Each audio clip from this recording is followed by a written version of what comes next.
totoong kwento ng kababalaghan.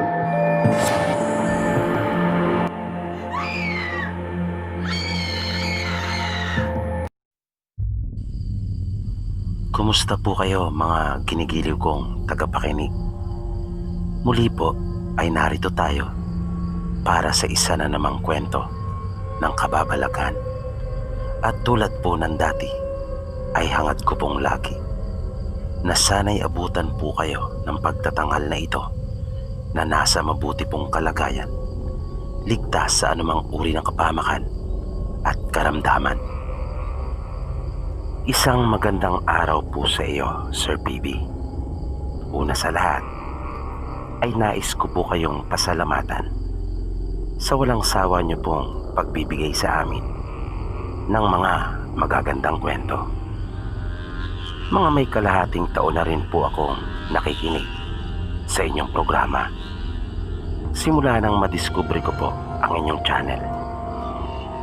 Ang ibabahagi ko pong kwento ay hindi ko po personal na karanasan. Pero ito po ay totoong nangyari na naranasan ng lolo ko. Natawagin nyo na lang po sa pangalang Usting.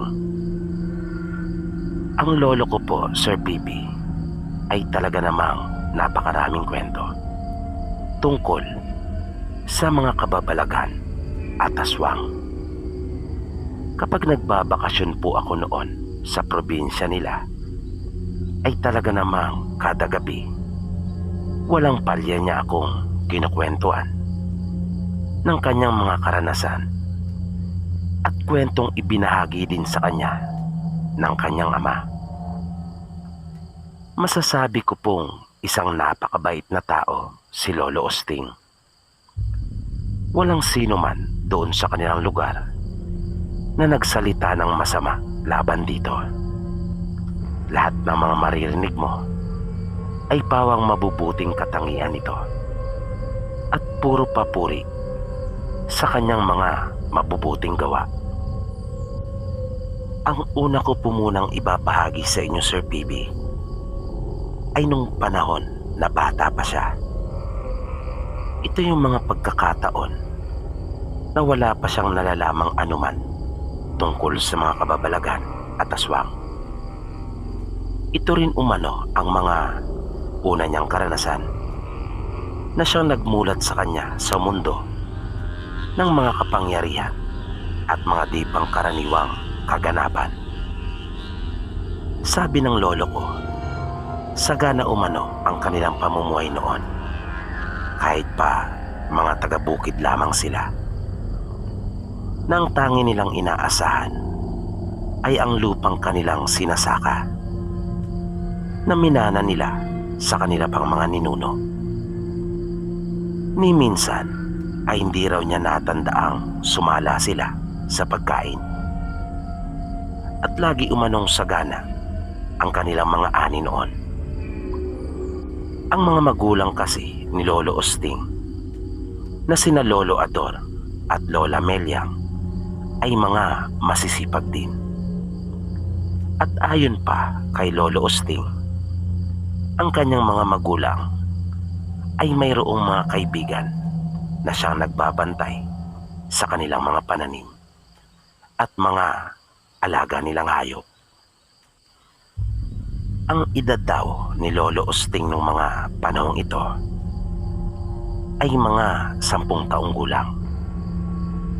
Sinama daw siya ng kanyang tatay sa pangingisda.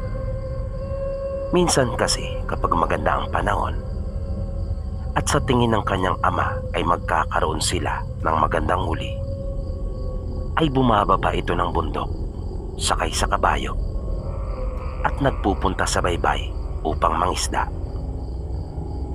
May ginawa daw kasi itong maliit na bangka na nung mga panahon na iyon ay hindi pa uso sa probinsya nila ang mga bangkang demotor. Ayon pa kay Lolo Usting, nagbabaon na raw sila ng pagkain ng kanyang ama. Nang sa ganon, abutan man sila ng kung anong oras sa pangingisda, ay may makakain sila. Nang nasa laot na sila ng kanyang ama, ibinaba na umano nito ang kanyang kawil o yung tinatawag na pamingwit. Hindi nagtagal, nang maramdaman nito na tila may kumagat na sa kanyang bingwit, ay agad nitong hinila iyon para sumabit na ang isda doon. Ngunit laking gulat ng tatay niya nang maramdaman nitong parang napakabigat noon at halos hindi niya mahila ang kanyang bingwit. Bigla itong nagsabi kay Usting na kanyang sisisirin umano ang kanyang bingwit at baka sumabit sa kung ano na nasa ilalim ng dagat. Kaya tumango si Usting at nakita niyang lumusong na sa tubig ang kanyang ama. Matyagang naghintay si Usting sa bangka. Medyo nakaramdam pa nga siya ng kaba noon nang hindi pa rin umaahon ang kanyang ama na medyo may katagalan na ito sa ilalim ng dagat. Nang biglang naagaw ang kanyang atensyon nang makarinig siya ng isang malakas na pagtunog ng tubig na tila ba may lumundag sa dagat sa gawin niyang likuran. Kaya mabilis siyang napalingon sa kanyang likod at nakita pa niya ang mga tilamsik ng tubig. Kung kaya nagtaka ang batang si Usting kung ano iyon, naisip rin niya na baka iyon na ang kanyang ama na kumuha lamang marahil ng hangin at sumisid na muli. Ngunit nang ituon na niya ng tuluyan ang kanyang pansin doon, matapos niyang pumihit at mag-iba ng kanyang pwesto sa bangka, ay naaninagan niya sa tubig ang isang napakalaking isda na lumalangoy sa tabi lamang ng kanilang bangka. Kinabahan si Usting at napabulalas ng naku po. Pero ang kaba at takot na kanyang nararamdaman ay napalitan naman ng iba yung pagkamanga nang kanyang makitang umaangat sa tubig ang isang napakagandang dilag na nakikita niya kaninang isang malaking isda na lumalangoy sa ilalim at gilid ng kanilang bangka. At nakita niyang hawak nito ang kawil sa isa niyang kamay at kanyang itinaas iyon. Hindi nakapagsalita si Usting at nanatiling nakatulala. Napakaganda kasi nung babae. Ang puti nito. Ngunit napansin niyang kumikintab ang kanyang mga balat. At mayroon din itong mga hiyas na nakapalamuti sa kanyang ulo. Habang walang imik at nakatulala sa babae, ay dahan-dahan itong lumapit pa sa kanilang bangka at iniabot ang kawil ng kanyang ama. Ngumiti pa iyon sa kanya bago lumubog na muli sa tubig.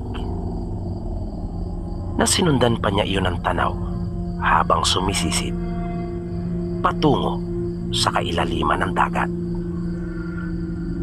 Maya-maya ay nakita niyang umahon na rin ang kanyang ama at mabilis nitong sinabi na nakailang sisid na umano siya, ngunit hindi pa rin niya masundan ang tanse ng kanyang kawil. Nalubos nitong ipinagtataka iyon dahil sa para daw iyong nawawala na lamang sa kanyang paningin at pandama. Kung kaya hindi niya matunton ang dulo noon. Sinabi ni Usting sa kanyang ama na wag nang mag-alala pa dahil sa hawak na umano niya ang kawil. Kung kaya napabulalas ang kanyang ama at nagtanong kung paanong napapunta sa kanya iyon. Sinabi ni Usting na kanya na lamang umanong ikikwento ang lahat sa kanyang ama pagdating nila sa kanilang bahay pag-uwi. Ipinagpatuloy pa ng kanyang ama ang kanilang pangangawil at sunod-sunod ang kanilang naging huli na magagandang uri pa ng mga isda at malalaki. Nang naisip ng kanyang ama na marami na iyon para sa kanila, ay nagpasya na itong tumigil at bumalik na sila sa dalampasigan. Nang naglalakad na sila papunta doon sa kamag-anak kung saan nila pinakiiwan ang kanilang kabayo, ay hindi mapigilan ng kanyang ama na magtanong muli tungkol sa paanong napunta sa kanya yung kawil. Hindi na rin napigilan pang magkwento ni Usting at ikinuwento niya sa kanyang ama ang mga nangyari. At namangarin ito at napabulalas na swerte umano si Usting dahil sa pinakitaan siya ng sirena. Bihira umano ang pinapakitaan noon. Dagdag pa nito, kaya naman pala daw dumaming bigla ang kanilang huli na magagandang klase pa ng isda na karaniwang nasa malalim na bahagi ng karagatan naglalagi. Nang makuha na nila ang kanilang kabayo, ay binigyan nila ng isda ang kaanak ng kanyang ama at nagpaalam na sila.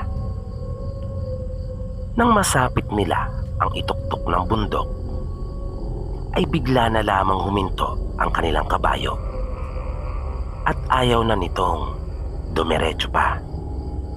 Kinutuban na kaagad nang hindi maganda ang tatay ni Usting pagkat nasa tapat sila noon ng isang malaking puno ng balete na sa laki noon ay umabot hanggang sa itaas ng kalsada ang mga sanga nito. Gayong ang pinakapuno at ugat nito ay nasa ibaba pa, na maaaring ilang daan taon na itong naroon o baka nga 1,000 taon pa. Dahil doon ay mabilis na nakaisip ng paraan ang kanyang ama. Kinuha nito ang kanyang panindi ng sigarilyo at sinindihan ang buhok ng kabayo na nasa batok nito.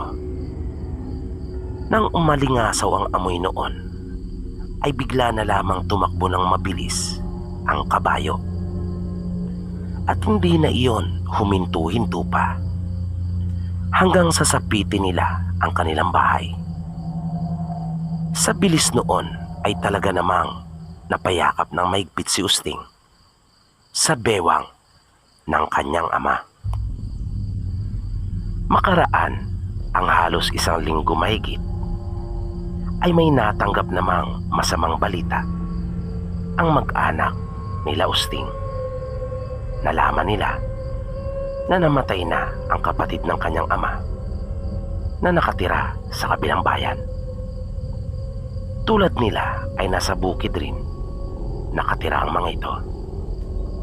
Sila ang unang pumunta doon ng kanyang ama at sumunod na lamang ang nanay at mga kapatid niya. Hindi pa uso noon ang imbalsamo, kung kaya kinabukasan din ay dapat na nilang mailibing ang mahal sa buhay na namatay. Kaya naman ang unang lamay ay siya na ring itinuturing nilang huling lamay. Kinagabihan ay hindi akalain ni Usting na doon niya masasaksiyan ang isang nakakahindig na tagpo na hindi makakalimutan ng lahat ng taga roon sa lugar. At kumalat pa nga ang istoryang ito sa buong probinsya nila.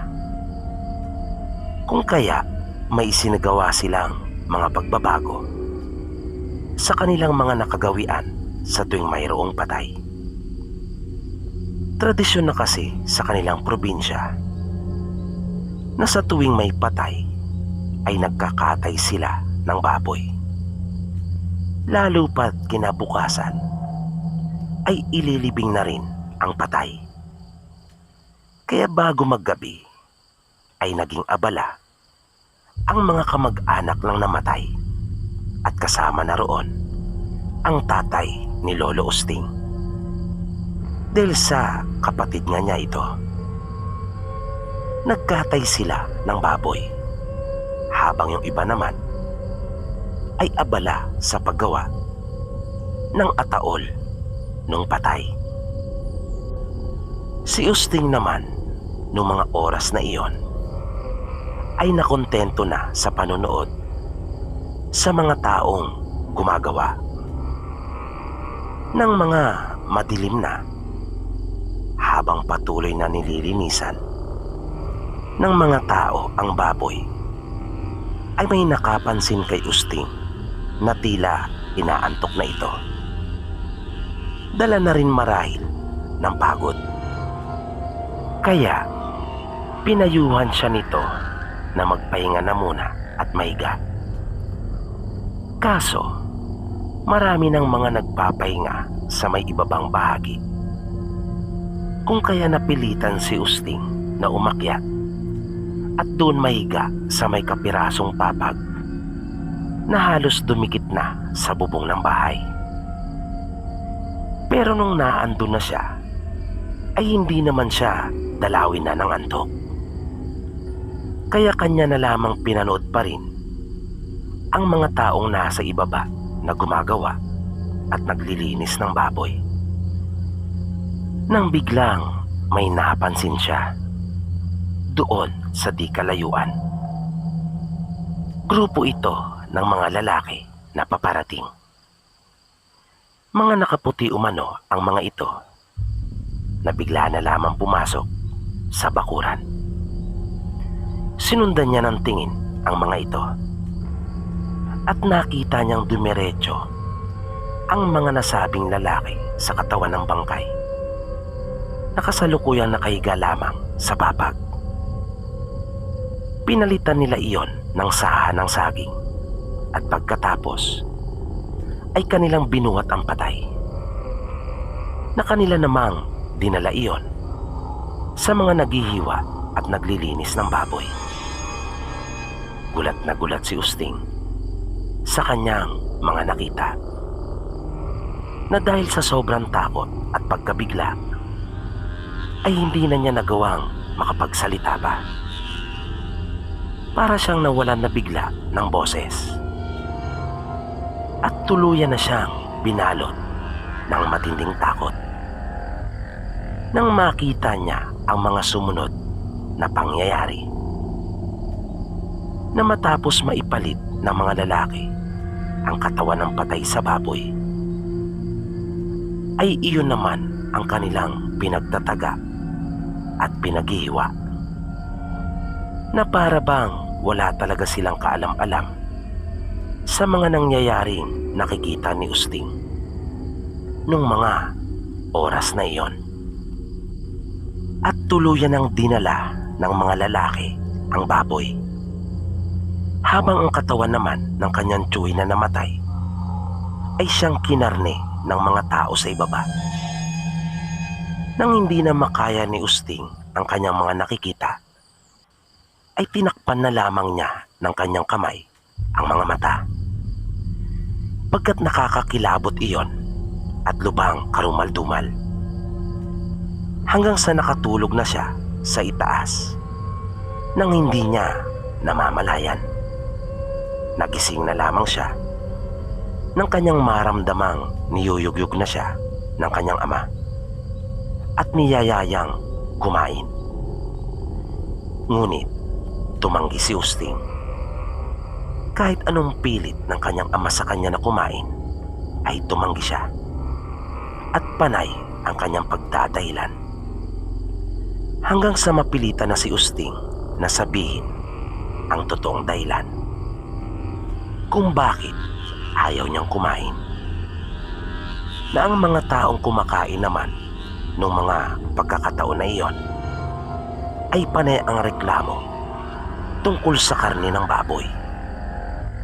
Dahil sa tila kakaiba umano iyon at matubig ang mga laman. Sinabi ni Usting sa kanyang ama na hindi naman baboy ang kanilang kinarne at niluto, kundi iyon ang kanyang kapatid. Hindi pa iyon nagustuhan nung una ng kanyang ama. Ngunit kilala niya si Usting na hindi naman mapaggawa ng kwento at hindi rin sinungaling. Nang mag-usisa pa ang kanyang ama tungkol doon, ay agad niyang ikinuwento ang kanyang mga nasaksihan at humingi ng tawad sa kanyang ama sapagkat kahit anong pilit umano niya na magsalita ay hindi na niya nagawa pang umimik. At hindi daw niya alam kung bakit hindi niya maipaliwanag sa kanyang ama kung bakit nangyari iyon. Ngunit alam na ng kanyang ama kung bakit at kung ano ang nangyari. Na ang mga lalaki ay gumamit ng mataas na uri ng pambulag at hindi nadamay si Usting doon dahil sa nasa itaas ito. Kung kaya tanging siya lamang ang nakakita ng mga pangyayaring iyon.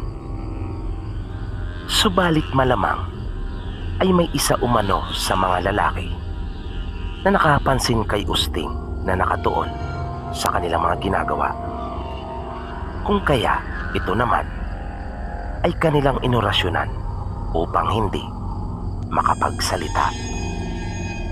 At lalo nang naniwala sa kanya ang kanyang ama dahil sa nabigyan din niya ng katwiran at paliwanag ang pagrereklamo ng mga tao tungkol sa karne na para umanong matubig at masyadong makatas.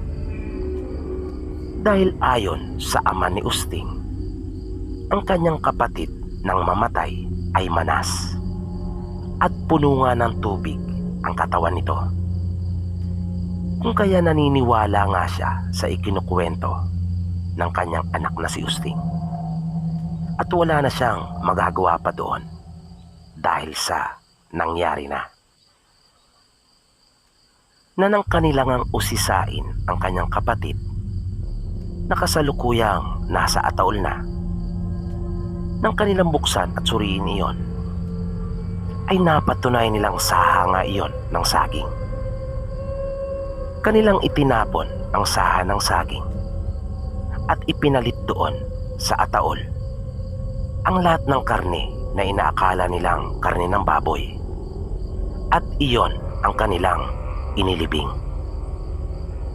Nang kumalat sa lugar at karatig bayan ang pangyayaring iyon, simula noon ay nagkaroon na ng pagbabago sa kanilang nakagawiang gawin tuwing mayroong patay. Nagkakatay na lamang sila ng baboy pagkatapos na may alis na ang patay sa bahay at ililibing na ito. Doon pa lamang sila magsisimulang magluto at papakainin na lamang ang mga tao sa kanilang pagbalik. Hanggang dito na lang po, Sir PB, ang akin pong ibabahagi sa pagkakataong ito. Sana po ay inyo ring magustuhan. And more power pa po sa inyong channel. Magpapadala na lang po muli ako ng kwento kapag may oportunidad. Maraming salamat po. At dito po nagtatapos ang kwentong itinampok natin para sa araw na ito. Muli, sana po ay inyong nagustuhan at naway patuloy nyo pang subaybayan ang mga susunod pa po nating kwento dito lamang sa Mga Totoong Kwento ng Kababalagan. At bago po tayo tuluyang magwakas, ay bibigyan daan po muli natin ang ilang mga pagbati sa mga masusugid po nating taga-subaybay. Binabati po natin sila Rica I. Raquel Santos, Ann Gandara, Savannah Marsan, Lilian Culyado, Aisa Abidin, Mary Lilian Asilar, Rolando Goho, Haroko Moto, MJ Ispliguera, Rodelin Dionisio, Mary Ann Labini, John Reniel Sakate, Dino Castor, Geraldine Bantilan, Maria Fe Dibierte, Isao Masuda, Yani Beronio, Josephine Barrientos, Rosmen Cuaresma, Baby Elaine Honorico, John Mangawang and Princess Alex, Jaymar Villarmino, Gwenilyn Hakulo, Evelyn Garcia, Ralph Howie Azotea, Maria Victoria Mercado Gonzales, Ana Tapion, Ilardo Evangeline, Carmelita Mabanag, Presbyteros Rose, Black Mamba, Misuki Kawabata, Sakura Cherry, Luna Ray Perez, Ronda Jackies, Rubina Dairo, Junard Magnifico, Rose Concepcion, Blue Rose, Grace E. Channel, Carlo Laurenaria, Johnny Sarad, Shasta Sharp, Rowena D.S. Velasco, Darren Weird, Nelvi Katubay, Jack Cripps, Brian Villarico, Don Diaz, Sally Coleman Hutchins, John Kevin Ojena No. 4, Dina Flores, Aleida Salas, 18 Miles Away, Wilmar Avelino, Wences 666, John Paul, Eileen Ross, Bonsai Chua, Linda Lin, Erlina Kokchin Magnuson, Marilyn Nabaunag, Darak Espinosa, Dimples Yumi, Samelby Sabal, Errol Pugoy, Gresilda Ibasitas, Jonah Cadano Bisario, Bobby Ongsueco, Aloja Place, Mark Velasquez, Lawrence Lianto, Teresita Cirone, Kent Barrel, Archangel 5, Amabel Key, Merly Canoy, Ronege de la Cruz, Racien Aparte, Anita Gopo, Joan Sanchez, Resi Madrid, Vash Meya, Sen Cruz, Jed Caleb Cruz, Mary Ann Kulianan Cruz, Pat Gamer, Yangsky 45 Alcaraz, Pinoy Horror Encounters, Josie Espiritu, Divina Dequaten, Hamir Ferolino, Ayan Rain, Hil Hinutan, Sheila Lablab Liamado, Cleope Guier, Carla May Barbon, Lawrence Medrano, Jonicel Albiola, Percy Story, Aldrin Del Mendo, Mary Grace Rizaldo, DJ Cedro Vidal, Herman Marasigan, Sheila Largo Loquias, Aileen Doroteo, Wilma Pascual, Cristina Varela, Meet X Valverona Vlogs. Binabati din po natin ang lahat na patuloy na nakikinig sa ating mga kwento. Gayon din sa ating mga silent listeners, sa mga kababayan nating OFW at Marino sa buong mundo. Mabuhay po kayong lahat. Maraming salamat po at hanggang sa muli.